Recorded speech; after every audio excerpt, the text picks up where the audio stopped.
नमस्कार प्रिय मित्रों, ओम वास्तु व ज्योतिष चैनल में आपका हार्दिक अभिनंदन। वीडियो आपको हम इससे पहले 9 वीडियो डाल चुके हैं श्रीमद् भागवत गीता के, और ये यहाँ पर हम 10वां अध्याय का महात्म आपको सुनाने जा रहे हैं। श्री भगवान शिव कहते हैं, सुंदरी अब मैं तुम 10वें अध्याय के महात्म की परम पावन कथा सुनो, जो स्वर्ग रूपी दुर्ग के जाने के लिए सुंदर सोपान और प्रभाव की चरम सीमा है। काशीपुर में धीर बुद्धि नाम से विख्यात एक ब्राह्मण था, जो मुझ में प्रिय नंदी के समान भक्ति रखता था।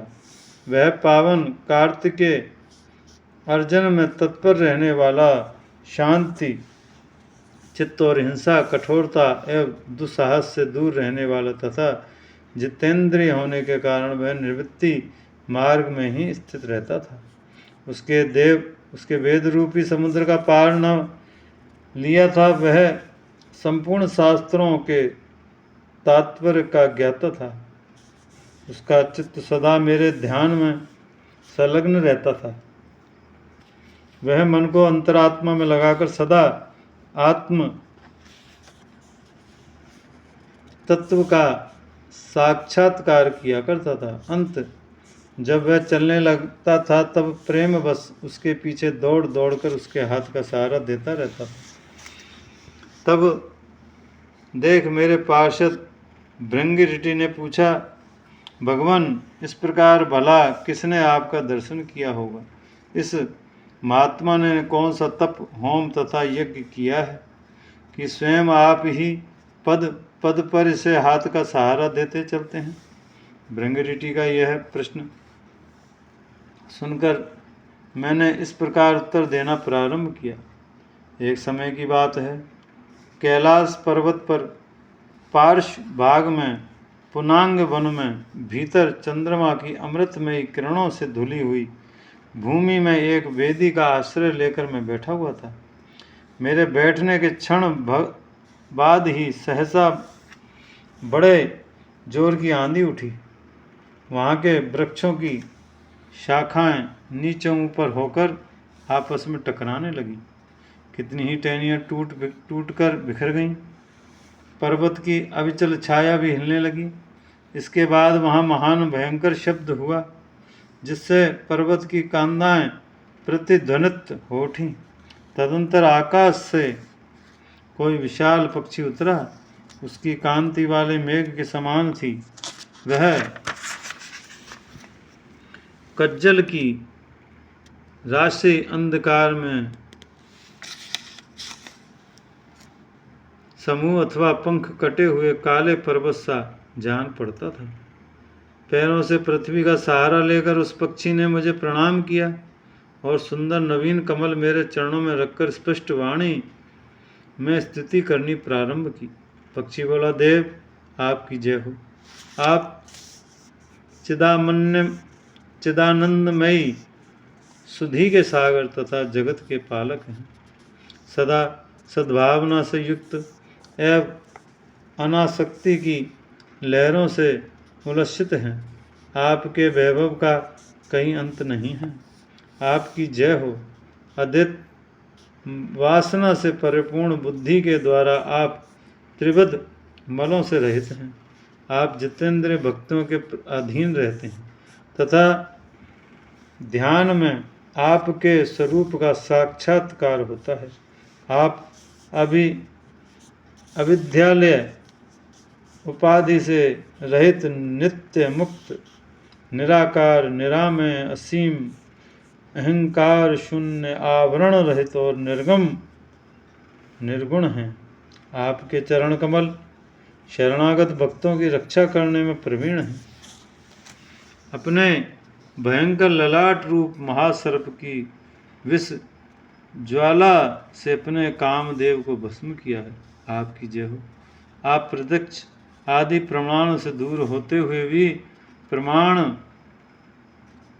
रूप हैं। आपको बारंबार नमस्कार है। चैतन्य के स्वामी तथा त्रिभुवनधारी आपको प्रणाम है। मैं श्रेष्ठ योगियों द्वारा चुंबित आपके उन चरण कमलों की वंदना करता हूँ, जो अपार भव पार से समुद्र से पार उतरने में अद्भुत शक्तिशाली हैं। महादेव साक्षात बृहस्पति भी आपकी स्तुति करने की दुष्टता नहीं कर सकते। सहस्त्र मुख वाले नागराज शेष भी इतनी चातुरी नहीं है कि वे आपके गुणों का वर्णन कर सके। फिर मेरे जैसे छोटी बुद्धि वाले पक्षी को तो विषाद ही क्या है। उस पक्षी के द्वारा किए हुए इस स्तोत्र को सुनकर मैंने उनसे पूछा, विंगमम तुम कौन हो और कहाँ से आई हो? तुम्हारी आकृति हो हंस जैसी है, मगर रंग कोए का मिला है। तुम जिस प्रयोजन को लेकर यहाँ आए हो उसे बताओ। पक्षी बोला, देवेश मुझे ब्रह्मा जी का हंस जानिए। दुर्जुट जैसे कर्म से मेरे शरीर में इस समय कालिमा आ गई है, उसे सुनिए प्रभु। यद्यपि आप सर्वज्ञ हैं, अंत आपसे कोई भी बात छिपी नहीं है। तथापि यदि आप पूछते हैं तो बतलाता हूँ। सौराष्ट्र सूरत नगर के पास सुंदर सरोवर है, जिसमें कमल लहलहाते रहते हैं। उसी में से एक बाल चंद्रमा के टुकड़े जैसे श्वेत मृणालों के ग्रास लेकर बड़ी तीव्र गति से आकाश में उड़ रहा था। उड़ते उड़ते सहसा वहाँ से पृथ्वी पर गिर पड़ा। जब होश आया और वहाँ गिरने का कोई कारण न देखा तो मेरे मन ही मन सोचने लगा, ओह यह मुझ पर क्या आके पड़ गया। आज मेरा पतन कैसे हो गया। पके हुए कपूर के समान मेरे श्वेत शरीर में से यह कालिमा कैसे आ गई। इस प्रकार विस्मित होकर मैं भी विचार ही कर रहा था कि इस पोखरे के कमलों में से मुझे कैसी वाणी सुनाई दी, हंस उठो, मैं तुम्हारे गिरने और काले होने का कारण बताती हूँ। तब मैं उठकर सरोवर के बीच गया और वहाँ 5 कमलों में से युक्त एक सुंदर कमल नयनी को देखा। उसको प्रणाम करके मैंने प्रदीक्षा की और पतन का सारा कारण पूछा। कमलानी बोली, कमल हंस तुम आकाश मार्ग में मुझे लांग कर गए हो।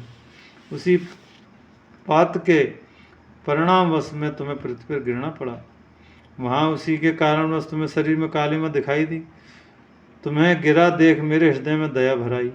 जब मैं इस मध्यम कमल के द्वारा बोलने लगी हूँ, उस समय मेरे मुख से निकली हुई सुगंधि को सूंघकर 60,000 भंवरे स्वर्ग आदि को प्राप्त हो गए।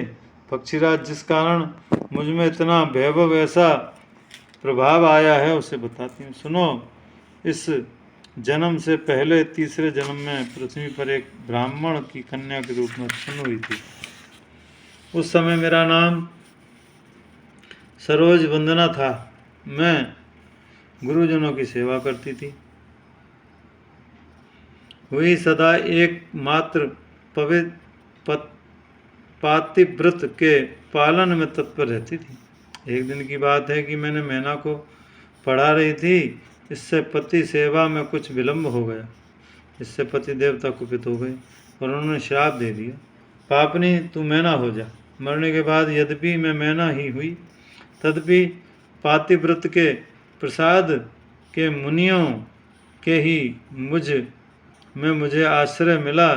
किसी मुनि कन्या ने मेरा पालन पोषण किया। मैं जिसके घर में ही वह ब्राह्मण प्रतिदिन प्रातःकाल विभूति योग नाम से प्रसिद्ध गीता के 10वें अध्याय का पाठ करते थे और उसी पाप हरि अध्याय को सुना करती थी। विंगम काल और आने पर मैना का शरीर छोड़कर 10वें अध्याय के महात्म में स्वर्गलोक में अप्सरा हुई। मेरा नाम पद्मावती हुआ और मैं पद्मावती की प्यारी सखी हो गई।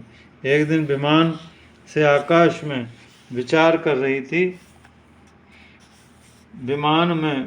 रही थी। उस समय सुंदर कमलों के सुशोभित इस रमणीय सरोवर पर मेरी दृष्टि पड़ी और उसमें से उतरकर जो ही मैंने जड़ कीला प्रारंभ की तो ही दुर्वासा मुनि आधम के। उन्होंने वस्त्री नमस्ता मुझे देख लिया। उनके भय से मैंने स्वयं ही कमल नयनी का रूप धारण कर लिया। मेरे दोनों पैर 2 कमल हुए, दोनों हाथ में 2 कमल हो गए। शेष अंगों में मेरा मुख भी एक कमल हो गया। इस प्रकार 5 कमलों से युक्त मुनिवर दुर्वासा ने मुझे देख लिया। नेत्र क्रोध आदि से जल रहे थे। वे बोले, पापनी, तू इसी रूप में 100 वर्ष तक पड़ी रही। यह श्राप देकर वे क्षण भर में अंतर ध्यान हो गई। कमालिनी को होने पर भी विभूति योगाध्या के महात्म में मेरी वाणी लुप्त नहीं हुई।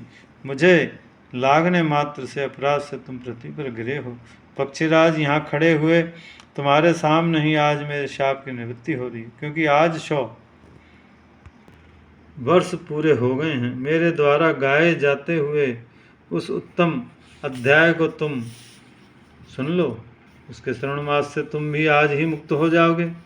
यों कहकर पद्मिनी ने स्पष्ट और सुंदर वाणी के 10वें अध्याय का पाठ किया। वह मुक्त हो गई। उसे सुनने के बाद उसी के दिए हुए उत्तम कमल को लाकर मैंने आपको अर्पण किया है। इतनी कथा सुनाकर उस पक्षी ने अपना शरीर त्याग दिया। यह एक अद्भुत सी घटना हुई। वहीं पक्षी अब 10वें अध्याय के प्रभाव से ब्राह्मण कुल में उत्पन्न हुआ है। जन्म से ही अभ्यास होने के कारण शेष अवस्था में ही उसके मुख से सदा गीता के 10वें अध्याय का उच्चारण हुआ करता है। 10वें अध्याय में के अर्थ चिंतन का यही परिणाम हुआ कि सब भूतों में स्थित शंख चक्रधारी भगवान विष्णु का सदा ही दर्शन करता रहता है। इसकी स्नेहपूर्ण दृष्टि जब किसी देहधारी के शरीर पर पड़ जाती है, तब चाहे शराबी और ब्रह्म हत्यारा ही क्यों न हो, मुक्त हो जाता है। तथा पूर्व जन्म में अभ्यास किए हुए 10वें अध्याय के महात्म्य से इसको दुर्लभ तत्व ज्ञान प्राप्त है तथा इसके जीव मुक्ति भी पाली है। अब जब यह रास्ता चलने लगा है तो मैं इसे हाथ का सहारा दिए रहता हूँ। भृंगऋटि, यह सब 10वें अध्याय की महामहिमा है। पार्वती, इस प्रकार मैंने भृंगऋटि के सामने जो पाप नाशक कथा कही थी, यही यहाँ तुम भी कही है। नर हो या नारी अथवा कोई भी हो, क्यों ना हो, 10वें अध्याय के श्रवण मास से सब आश्रम के पालन का फल प्राप्त होता है। श्री कृष्णाय नमो नमः। ये यहाँ पर 10वां अध्याय समाप्त होता है। नमस्कार।